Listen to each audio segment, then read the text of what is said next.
bring in former senior advisor to President George W. Bush and Fox News contributor Karl Rove for his reaction. Good to see you, Karl. Morning. Hey, How are did you watch the Super Bowl? I watched about 5 minutes of it, but I got to tell you, Dagan McDowell, Adam Levine is this morning crying after hearing what Dagan has said about his performance. Brutal. Yeah, brutal. Well, I don't think we can look for any kind of relationship to be blooming between the two of them. I mean, I don't know what's up. But... He'll run for office eventually, Karl, and then we can lambast him some more. Just kidding. There we go. Karl, let me look. Well, that guy, those tattoos, that just looked painful about the process of putting all those tattoos. It's a lot of tattoos. Even for those of us who like tattoos, that was a lot of tattoos. Look, let's talk about this. The president says just in that soundbite a moment ago, I don't want to take anything off the table.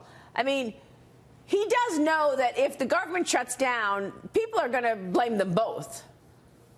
Well, they're going to blame them both, but they'll blame him more. Right. I thought it was interesting.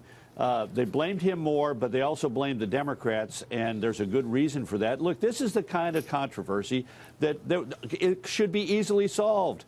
We're talking about 0.1% of the federal budget is what he asked for the border wall. The idea that the border wall doesn't work or that it's amoral is ridiculous. I do think the president has an opportunity here. Notice how many Democrats have been talking in recent days about we want to hear what the experts have to say. This morning we had somebody from the Democrats talking on our companion network about evidence-based wall. Well, the president ought to just, in my opinion, turn and say, look, I've been talking about the wall, but I want to show you the people who've been talking to me about it. Here are the experts inside the Department of Homeland Security who've been advising me on where we need to repair the wall and where we need to extend the wall. I want you to listen to them.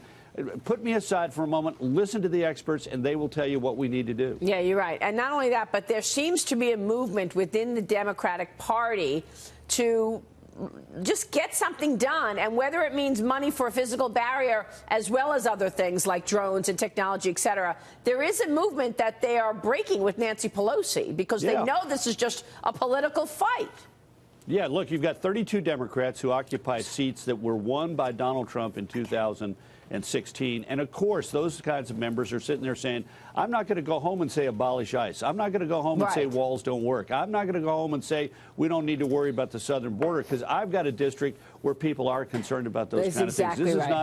This is not AOC in a gentrified district in Brooklyn and Queens and the Bronx. I got a district in the middle America, and I got to worry about Yeah, like Michigan and Ohio. But, Karl, this is Lee. One of the things I'm really curious about, I know that the polling says that more people blame the president than they do the Democrats, but it's 60% blame Trump, and then 50% still blame the Democrats for where we are. At the same time, the president's polling numbers on one thing has increased since this, and that's that he will fight for what he believes in. So people are going to say that he means what he says what he means. And that's something that got him into office in the first place because he seemed like a different politician. Do you think in any way this might help him? Well, look, there are minor advantages coming out of this, but overall it has depressed his numbers. The only good news really for the administration is that Nancy Pelosi's unfavorables have risen more rapidly than his, and she is less popular than he is. The problem is she's not going to be running against him next year. It's going to be a fresh face from the Democrats. The question is how far left are they going to be? Shutdowns are never good for the person who caused them, particularly if they say, I'm willing to take the blame for it, and that's what the president did on this one. But look, we got an answer available here. The pressure is on. If the president steps back a little bit and makes this less about him and more about here are the experts that I'm listening to. If you don't want to believe me, okay, fine. But I want you to listen to the woman who's in charge of our border security in the Yuma region. I want you to be in charge of the person, listen to the person who's in charge of border security in the San Diego region. And if possible, find a way to gently say, you know what, if you really believe that walls are immoral, go ahead and put a bill forward in the House to take up that 63 miles of fence we got in San Diego County. See how many co-sponsors you get and see how many votes you get, because it's just simply flat wrong. There are places along the border where walls are needed. There are lots of places where they're not needed, but there are places where walls are needed. Karl, Mitch Rochelle, this prior shutdown ended when, I guess over the weekend, it happened on a Friday, and I was actually a victim of it, the FAA started to come to a grinding halt. And they realized that, this country was going to slowly come to a grinding halt if we didn't get the government opened again.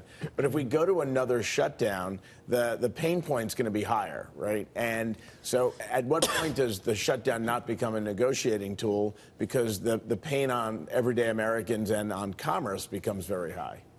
Well, look, I think we're there. I think the president is in a place where he can't say, no, I've taken a shutdown off the table, but he better have, because it hurt him. And look, the president of the United States is facing re-election in 2020. And if there's one thing that the American people want, they want their government to work. And the idea of all this politics and all this sort of back and forth in Washington resulting in the government, one quarter of the government coming to a dead halt, is just something that people at some point, the people who will decide the 2020 election are going to say, you know what, I want somebody who's going to make it work. Now, the president can get those people. He got them last time, but he cannot continue to sort of, test them by saying, I think it's a useful thing to shut down the government. They don't think so. That's right.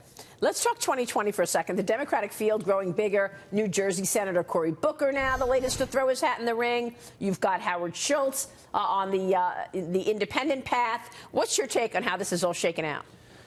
Well, look, it's very early, and what's interesting to me, I'm going to be watching a couple things. First of all, I'm watching social media, because I think social media is going to make it possible for people to win support, raise money, and stay in the race longer than traditionally they would have been able to. Because, look, Robert Francis O'Rourke, making his trip around the country, yeah, we all mock him for it. But on the other hand, he's got a devoted set of millions of followers who tune into his Instagram account or his Facebook page or his social media and watch him. He's got his own TV channel, TV Robert Francis O'Rourke, R4 is what it's called. So, you can, all of these people. Debates start in June. We are 5 months away from starting to have debates.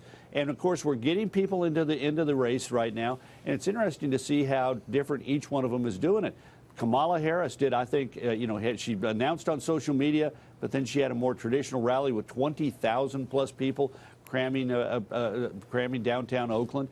So it's going to be interesting to see how they play out. But at the end of the day, this is going to be a long process. Well, this is a long process. Well, and Carl, really quickly, this is the issue for the Democrats. They have got to get Governor Ralph Northam out of the way, because those medical school yearbook photos, racist, his handling of the situation, he is doing nothing but undermining the Democratic Party right now.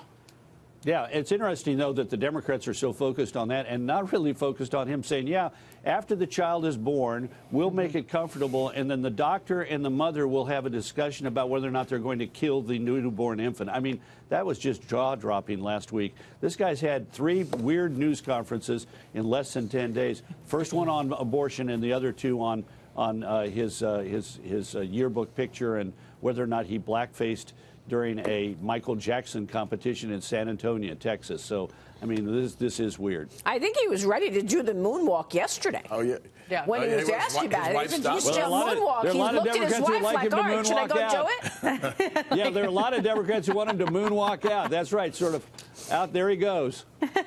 It's not funny, but it's quite bizarro. Well, and backers of Lieutenant Governor Fairfax in the state, they have no love for Governor Ralph Northam, because there were accusations that Fairfax was kept off a lot of the mailers by Northam. So supporters of the lieutenant governor, who would step into the governor's shoes if he resigned, there is no love there. Well, they're upset he wasn't treated right. Right. Yeah. It's going to be interesting. There are going to be long-term consequences, but the shortest-term consequence is going to be that a strong Democratic governor is not going to be there in Virginia this fall when they have these critical elections for the General Assembly and the State Senate, where the Republicans hold control in each house by 1 vote. So it's going to be interesting to see the practical impact of that. So are you saying that the debates start this June? This June. Wow. This June. And Tom Perez, the chairman of the Democratic National Committee, says we're not going to have a kiddie debate with the lesser candidates like maybe Congressman Delaney, and an adult debate with the major candidates like Senator Warren and Senator Spartacus and Senator Harris. Yeah. So it's going to be interesting to see how you get 10 or 12 or 14, 15 people on the stage. The debates of the primary start in June, just within the Democratic Party. Got it. Okay. Carl, great stuff. Thanks so much. You bet. Thank you. We'll see you soon, Carl. Karl Rove joining us.